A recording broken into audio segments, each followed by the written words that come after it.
नमस्कार मित्रों, नमः संस्कृत। अभी हम देख रहे हैं शिशुपाल वधम के बारे में। बहुत सारी चीज़ों को हमने देख लिया है।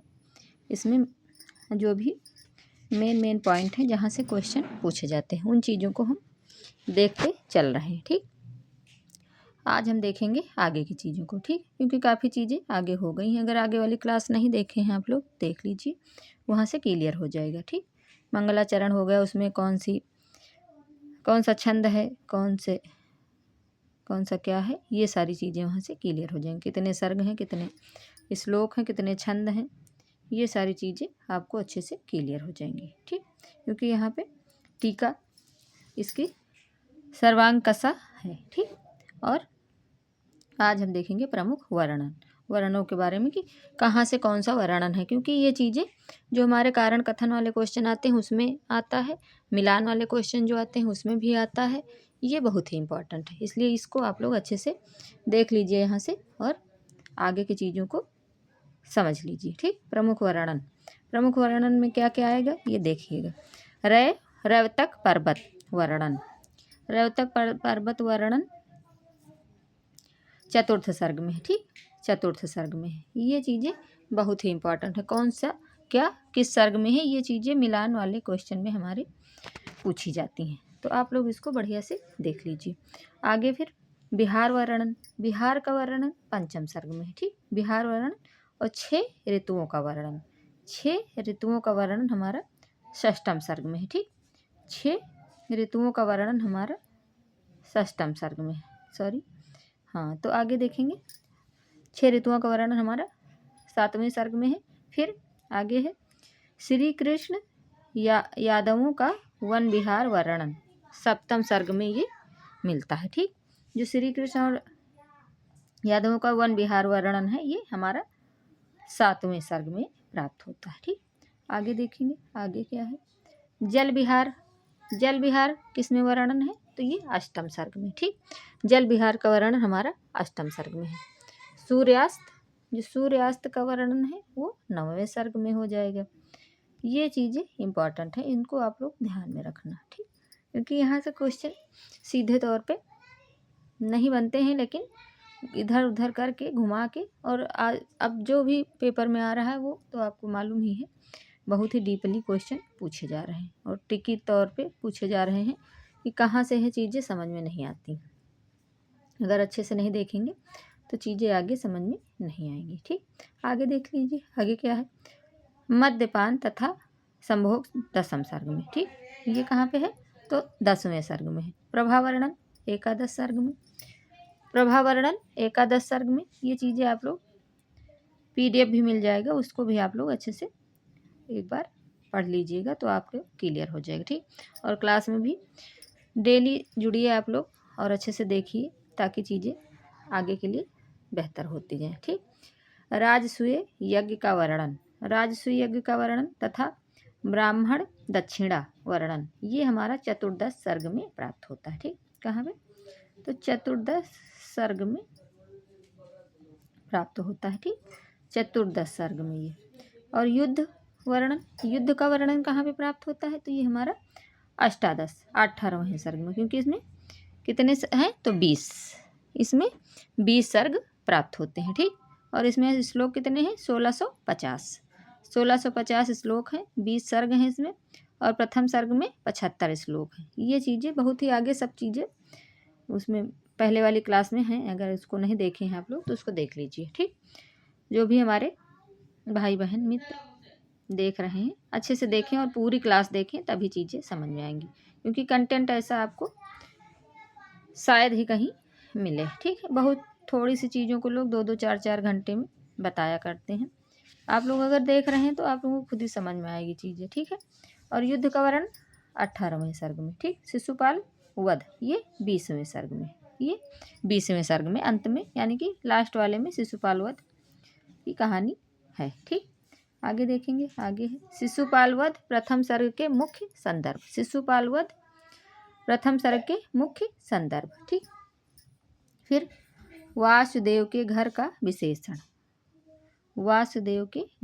विशेषण, श्रीमती सासतुम जगत, ये हमारा क्या है, ये हमारा मंगलाचरण में भी प्राप्त होता है। ठीक। जगन निवासः वासुदेव साध्यानि देवता लक्ष्मी, ये हमारा मंगलाचरण है। ये वासुदेव जी के यानी कि कृष्ण भगवान के बारे में यहाँ पे कहा जा रहा है। ठीक। श्री शब्द से मंगलाचरण किया गया है। जो श्री शब्द है वहाँ यहाँ पे उसी से मंगलाचरण किया गया है। श्री शब्द से मंगलाचरण किया गया है। ठीक। और आगे है, फिर आगे क्या है,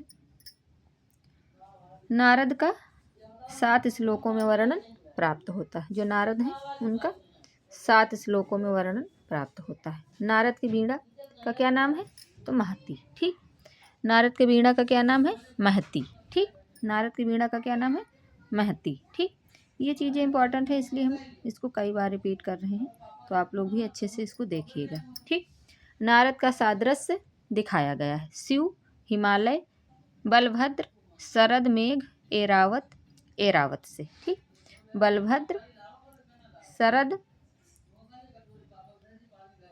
ये सारी चीज़ों को यहाँ पे दिखाया गया है। ठीक। और आगे देख लीजिए, पुराणों के अनुसार बैकुंठ के द्वारपाल जय और विजय।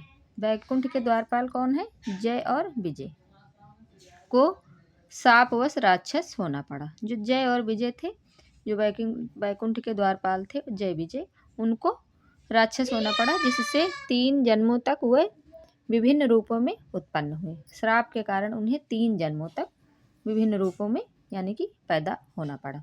ये सारी चीज़ें बहुत ही ज़रूरी हैं, और ऐसी चीज़ें पूछी भी जा सकती हैं। ठीक है। तो आगे देखिए, प्रथम जन्म क्या था, तो हिरण्यकश्यपु तथा या हिरणाक्ष।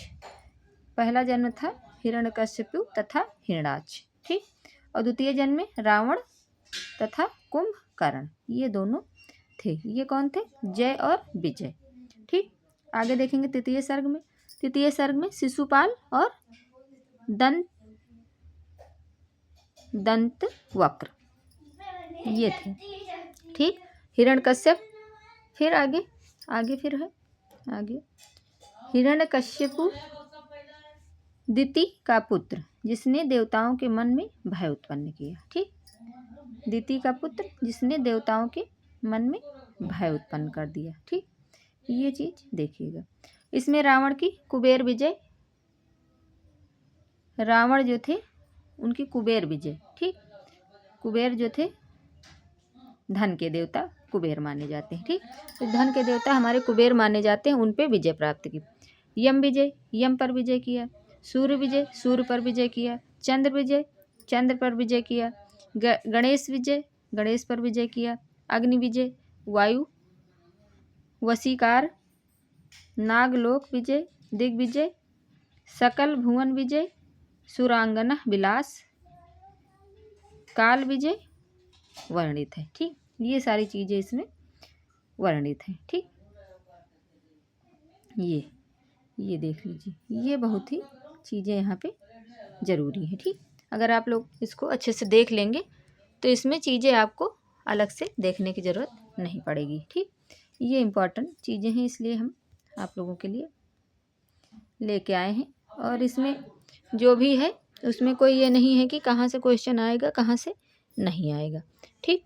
कहीं से भी क्वेश्चन पूछा जा सकता है, और ये इम्पॉर्टेंट जो चीज़ें हैं इसलिए आप लोगों के लिए यहाँ पे ला रहे हैं, ताकि आप लोग इसको देख लेंगे अगर, तो यहाँ से क्वेश्चन बाहर नहीं जाएगा। ठीक। शिशुपाल वध से अगर कोई क्वेश्चन पूछा जाता है तो आप लोग कर ले जाएंगे।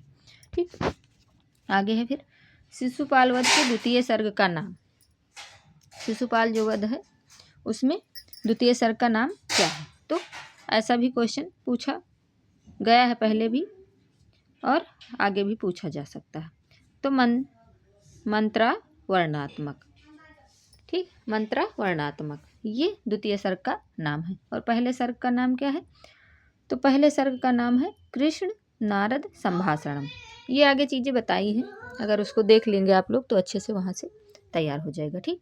आगे देख लीजिए, शिशुपाल वध के प्रथम सर्ग का अंतिम श्लोक। शिशुपाल वध का जो शिशुपाल वधम है उसमें प्रथम सर्ग का अंतिम श्लोक जो है वो किस छंद में है? तो शार्दूल विकीर्णतम, शार्दूल विकीर्णतम। ठीक, ये छंद अंतिम जो श्लोक है वो है शार्दूल विकीर्णतम छंद में। ठीक, तो ये चीज़ें बहुत ही इम्पॉर्टेंट थी, इसलिए आप लोगों के लिए ये देखना ज़रूरी है। ठीक, अच्छे से देखिए, जो भी हमारे भाई बहन मित्र देख रहे हैं और आगे जून की तैयारी में लगे हुए हैं, इसको अगर देखेंगे तो यहाँ से चीज़ें उन्हें बढ़िया से मिल जाएंगी। ठीक है, तो देखते रहिए और स्वस्थ रहिए, मस्त रहिए, पढ़ाई में लगे रहिए और आगे की तैयारी में चलते चलिए। धीरे धीरे चीज़ों को थोड़ा थोड़ा देखते चलेंगे तो बहुत सारी चीज़ें हमारी तैयार हो जाएंगी। ठीक है, तो मित्रों, नमः संस्कृताय, धन्यवाद, राधे राधे।